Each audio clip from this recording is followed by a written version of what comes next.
You know, over the last few years, the issues of same-sex marriage, marriage equality, have been very up all over the world, certainly no place more than here in California. So it raises the question, how does one deal with the same-sex relationship? What are the challenges? What are the pitfalls? Well, one of the people who makes that his business is our next guest, Adam Blum, licensed psychotherapist. Welcome. Thank you. Good to be here. What are some of the issues that are unique to same-sex couples versus non-same-sex couples?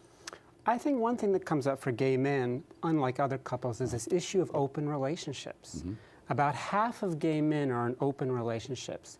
And you compare that to lesbian relationships or straight relationships where about 8 to 10% of the population is open. Now, when you say an open relationship about half the people, do you mean half the people that are quote-unquote in what we would consider marriages, or just half of the men are dating serially? In long-term relationships, long-term committed relationships. It reminds me of that joke I once heard that someone said, you know, monogamy, that's what one person in every relationship wants.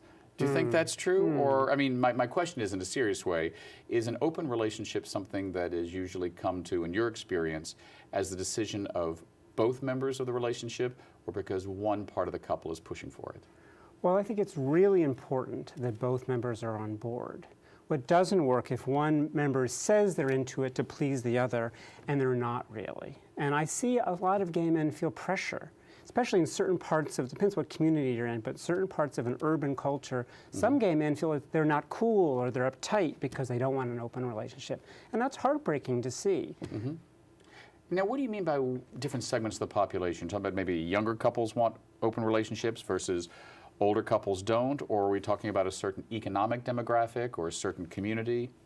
I think if you're in part of the scene, right, if you're part of the gay scene, perhaps focused on the public expression in bars and clubs, that scene there can be some pressure to be cool, to be with it, and that means open.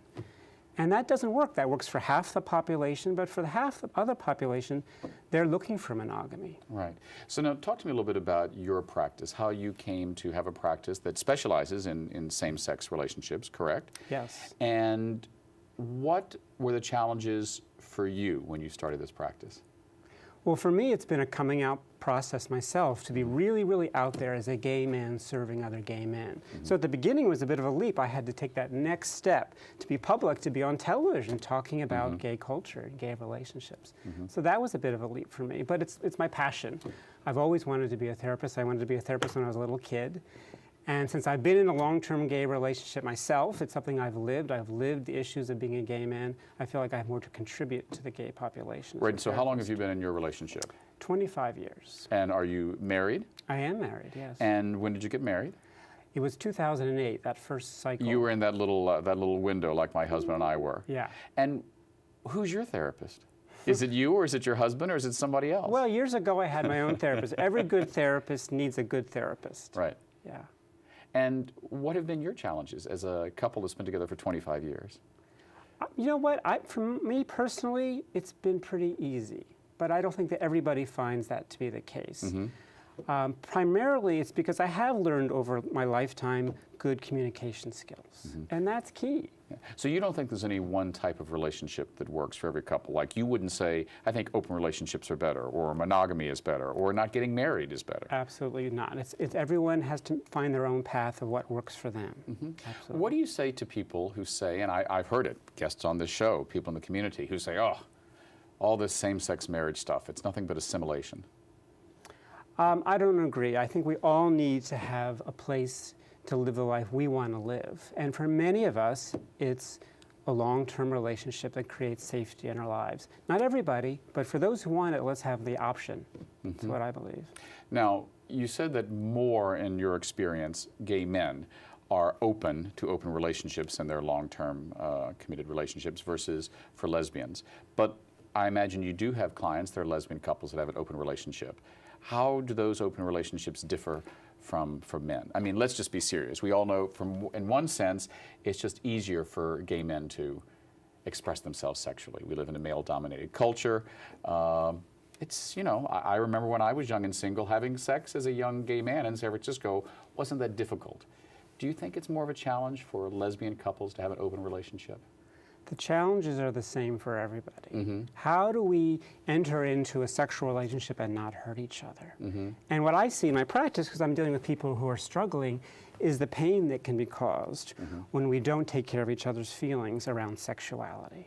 So that's for lesbian couples, that's for straight couples, and that's for heterosexual couples. And at what point, in general, and I know every relationship is different, but in general, is there a point in a relationship for a same-sex couple in which this issue comes up? Or do some couples go into it and say, you know, I want to get married to Adam, but you know what, from the very beginning we're going to say, I have an open relationship? Wow, well, I hope they talk about it at the beginning, because it can be a deal breaker. Just like some people want a kid and some don't, that can be a deal breaker, so can an open or closed relationship. So if you can talk about it early on, that's best, because people are different, we have different values, we don't want all the same things. And trying to get your partner to become what you want them to be on the open and closed relationship is not necessarily going to work. Right. You talked about something interesting a few minutes ago, and that was the pressure of certain communities to have an open relationship, to be hip. Do you think that's what media, quote unquote, is telling us now? And I mean in a gay sense. I mean, when I was in my 20s, there were no gay TV shows. There wasn't same-sex marriage.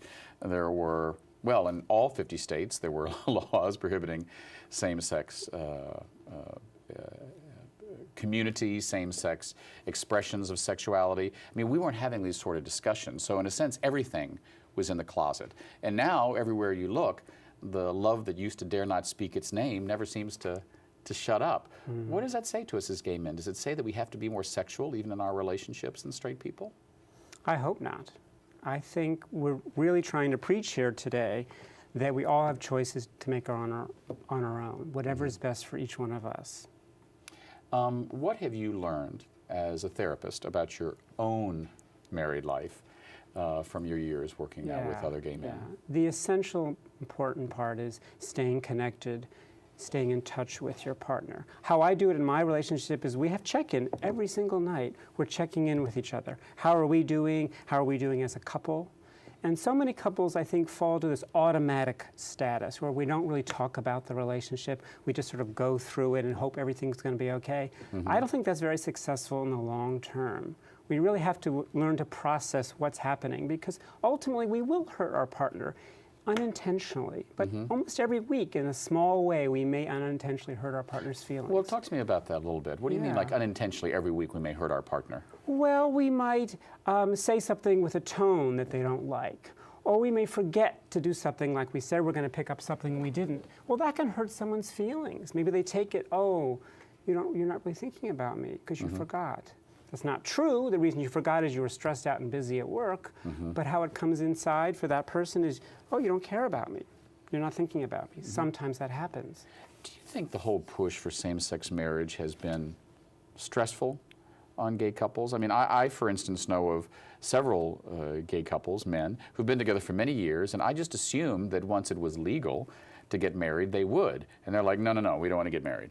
Too much pressure. Some people find it pressure. Oh, that surprised me. Yeah. I would have thought it would have been a pressure reliever. Yeah, well, there's a lot of cultural baggage around marriage, right? And often when you're talking about marriage, you're talking about families, bringing in parents and in-laws, and there can be a lot of pain around that. Mixing those two cultures, having them celebrate you, it can be not easy in so many families. Right. Do you think as gay men and lesbians in our relationships, we still bear the scars and the pain of what religious institutions say about us as couples and married individuals? I see it a lot in my practice, absolutely. People come to me, many of them were raised in cultures, particularly religious cultures, that were very intolerant of who they are as gay people. So I deal with that every day, the pain, and it's still within us, and it takes a lifetime to keep working on that edge.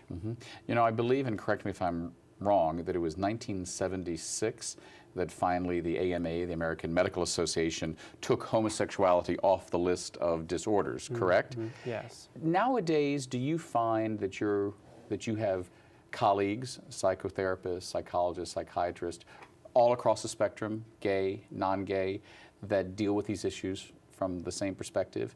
Or would a straight psychotherapist be giving different advice to a gay couple, i.e., can you only advise gay couples, and can straight psychotherapists only advise straight couples? No, I think straight therapists do great work with gay couples.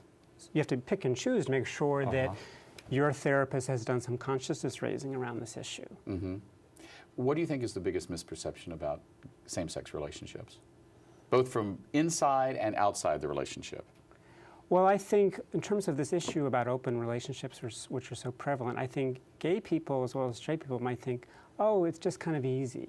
It's kind of fun. You get to choose all these different ways. And it's not easy. The people I work with and who do that well find it a lot of work. We have to talk about our feelings all the time when we're having those kinds of relationships. So do you think just innately open relationships are more difficult than closed relationships?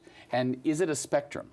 I mean, is there a couple who might say, oh, well, yeah, maybe I'll step outside of the relationship sexually occasionally, but then I'm going to come back in? I mean, how do you manage that? It seems complicated.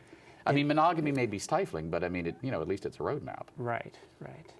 I think it is more difficult. And if you're a couple that doesn't know how to talk about your feelings, if you're a couple that doesn't know how to talk about something difficult and feel closer by the end of that conversation than further away, you're in real trouble, I think, if you're trying to navigate an open relationship. Right. Last question, in our last few moments. AIDS, HIV is still with us. I came to San Francisco in the 1980s, and I remember then hardly anyone was talking about open relationships. They were just talking about safe sex. How much of an issue is AIDS, HIV, which we still don't have a cure for, in deciding for a gay couple whether or not to open up their relationship? Does that become part of the dialogue? It does, absolutely. Everyone knows they need to play safely, but still, there's fear. And HIV is still very much an issue among single gay men and coupled gay men. And there's a lot of fear and anxiety about it, understandably. Right.